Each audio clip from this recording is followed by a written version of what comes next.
প্ৰথমতে মই আপোনালোকক স্বাগতম জনাইছোঁ। আজি মই চক চুজিখিনি কিমান ধুনীয়াকৈ বনাইছোঁ। চক পায়স আপোনালোকে এনেকৈ চক কিমান সুন্দৰ হৈছে। যিমান ধুনীয়া হৈছে সিমান ইজিও হয় বনাবলৈ আৰু খাবলৈও তাতকৈ বহুত টেষ্টি হয়। এয়া চক পায়সখিনি বনাবলৈ একদম ইজি হয় আৰু বহুত টেষ্টি হয় আৰু একেবাৰে কম সময়ত হয়। আপোনালোকে ফাৰ্ষ্টৰ পৰা লাষ্টলৈকে চাব। এয়া মই অলপমান ওপৰত 2-এডোখৰ কেশৰ দি দিছোঁ। এতিয়া মই আপোনালোকক এই ৰেচিপিটো শ্বেয়াৰ কৰিম। আহকচোন ৰেচিপিটো আৰম্ভ কৰোঁ। চুজিৰ পায়সৰ কাৰণে লৈছোঁ এয়া আমুল তাজা গাখীৰ 1 লিটাৰ, চেনি, চুজি এইখিনি আমি এতিয়া বনাম আৰু বাকী এইখিনি লৈছোঁ খিচমিচ, মাখানে, আলমণ্ড আৰু কাজু আৰু এই ঘিউ। আমি পেনখন বহুৱালোঁ। ঘিউ চামুচ দি দিছোঁ আৰু প্ৰথমতে আলমণ্ডখিনি ভাজি দিছোঁ।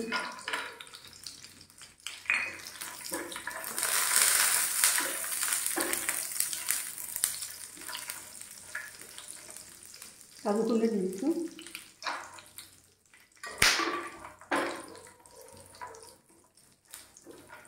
আমি এনেই অলপমান ভাজিম, এইখিনি হৈ গ'ল ভজা। নমাই দিম এতিয়া।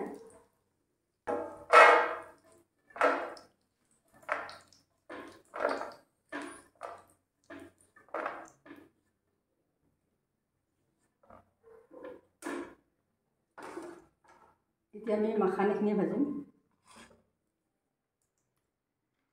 1 মিনিটমান।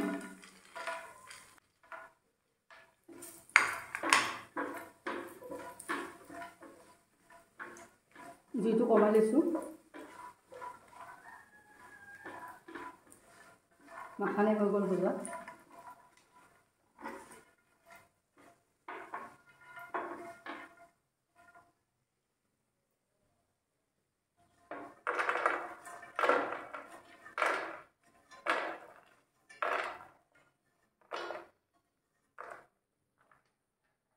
এতিয়া আমি অলপ খিচমিচখিনি অলপমান ভাজি লৈছোঁ।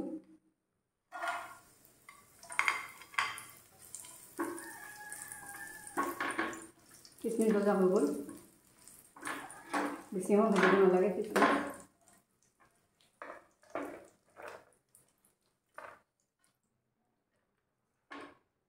এতিয়া আমি এই ঘিউখিনিত চুজিখিনি ভাজি দিওঁ।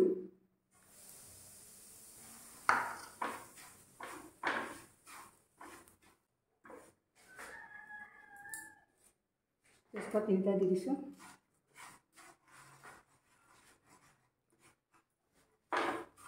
আমি এইখিনি অলপমান গোন্ধলৈকে ভাজিব লাগিব, পূৰা ৰঙা কৰি পেলাব নালাগিব। মই চুজি 200 গ্ৰাম লৈছোঁ, কিন্তু 200 গ্ৰাম চুজি 1 লিটাৰত নালাগে, ৰৈ যাব। মই এনেই অলপ বেছিকৈ লৈ লৈছোঁ। চুজি পায়স বনালে একদম চুজি কম লাগে। এচা ভজা হৈ গ'ল, অলপ অলপ ৰঙা পিছত হৈ গ'ল। নমাই দিলোঁ। এতিয়া আমি ইয়াত গাখীৰখিনি বহুৱাই দিওঁ। অলপ পানী দি লৈছোঁ 4 চামুচমান। 1 লিটাৰ গাখীৰ তাজা।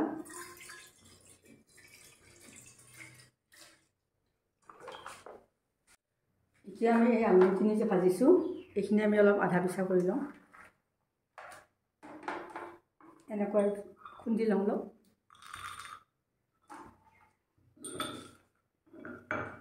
এইখিনি আমি এনেকৈ খুন্দি লৈ লৈছোঁ আধা খুন্দা কৰি।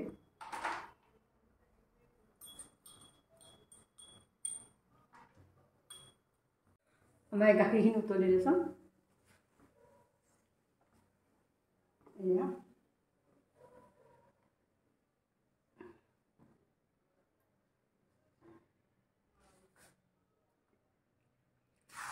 আমি চুজিখিনি প্ৰথমতে দি দিছোঁ। অলপ অলপকৈ দিব লাগে। চুজিখিনি বেছি বেছি দিলে লাড্ডু লাড্ডু বান্ধি যাব, গতিকে কম কম দিব লাগে।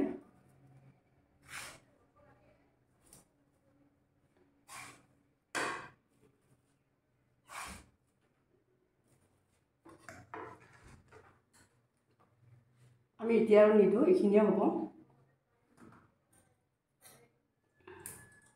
এয়া চাওক মই কেনেকৈ দিছোঁ। এয়া অলপমান দিছোঁ প্ৰথম, আৰু চেনিখিনি মই দি লওঁ। চেনি মিঠা যোনে যেনেকৈ খায় তেনেকৈ দিব পাৰিব, বেছি খালে বেছি। আমাৰ 2 চামুচে দি দিছোঁ। চেনিটো কম খালে 2.5 চামুচ দিছোঁ, সৰু চামুচেৰে।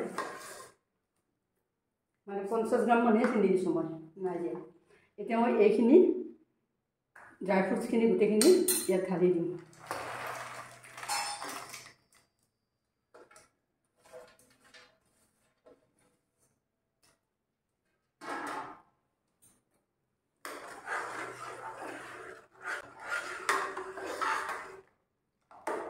চুজি পায়স বনাবলৈ একেবাৰে ইজি। চাওক এয়া চুজিবোৰ বেছি চুজি দিব নালাগে, একদম পাতলকৈ এৰিব লাগে, পিছত ডাঠ হৈ যায় নিজে নিজে।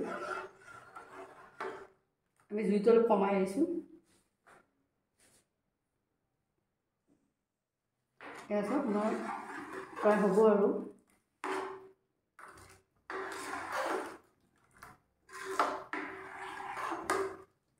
এয়া চাওক ইমান পাতল হ'ব লাগে, আৰু অলপমান উতলাম মই।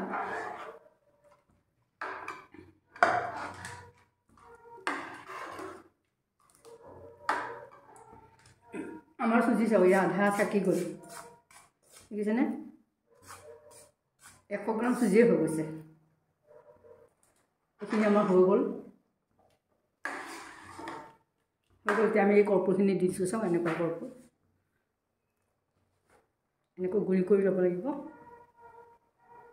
হাতেদি গুড়ি কৰি দিছোঁ। কৰ্পূৰ দিলে বহুত টেষ্ট হয়, খাবলৈ বহুত ভাল লাগে।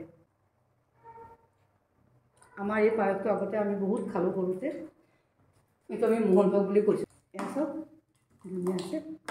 এতিয়া আমি এনেকৈ এৰি দিব লাগিব, আধা ঘণ্টাৰ পিছত এইটো ঠাণ্ডা হ'ব, খাবলৈ ভাল হ'ব। এতিয়া আমাৰ 7 মিনিটমানতে পায়স হৈ গ'ল। এতিয়া আমি এইখিনি অফ কৰি দিলোঁ। এয়া চাওক চুজিৰ পায়স বনোৱা আধা ঘণ্টা হ'ল। এতিয়াহে আমাৰ পাৰফেক্ট হৈছে, ডাঠ হৈছে। আমি ফ্ৰিজত থোৱা নাই, আমি এনেই নৰ্মেল যিটো আমি বাহিৰত এনেকৈ বনাই ৰাখিছোঁ। আধা ঘণ্টাৰ পিছত এনেকুৱা হৈছে, চাওকচোন কিমান ধুনীয়া হৈছে। এয়া চাওক আধা ঘণ্টা ঠাণ্ডা কৰাৰ পিছতে চুজি পায়সটো হৈ গ'ল। কিমান সুন্দৰ হৈছে আপোনালোকে চাওক। দেখাত যিমান সুন্দৰ সিমান ইজি বনাবলৈ, আৰু একেবাৰে বহুত টেষ্টি হয় খাবলৈ। আপোনালোকে এনেকৈ এবাৰ ট্ৰাই কৰিবচোন। যদি মোৰ ৰেচিপিটো আপোনালোকৰ ভাল লাগিছে নিশ্চয় লাইক শ্বেয়াৰ কমেণ্ট কৰিব, আৰু যদি চেনেলটো ছাবস্ক্ৰাইব কৰা নাই ছাবস্ক্ৰাইব কৰি ল'ব, বেল আইকনটো টিপি দিব, তেতিয়া আগলৈ এনেকৈ মই নতুন নতুন আপোনালোকক বহুত ইজি ৰেচিপি শ্বেয়াৰ কৰিম। আপোনালোকে লগে লগে ন'টিফিকেশ্যন পাই যাব। ফাৰ্ষ্টৰ পৰা লাষ্টলৈকে চবৰ বাবে ধন্যবাদ জনাইছোঁ। Thank U.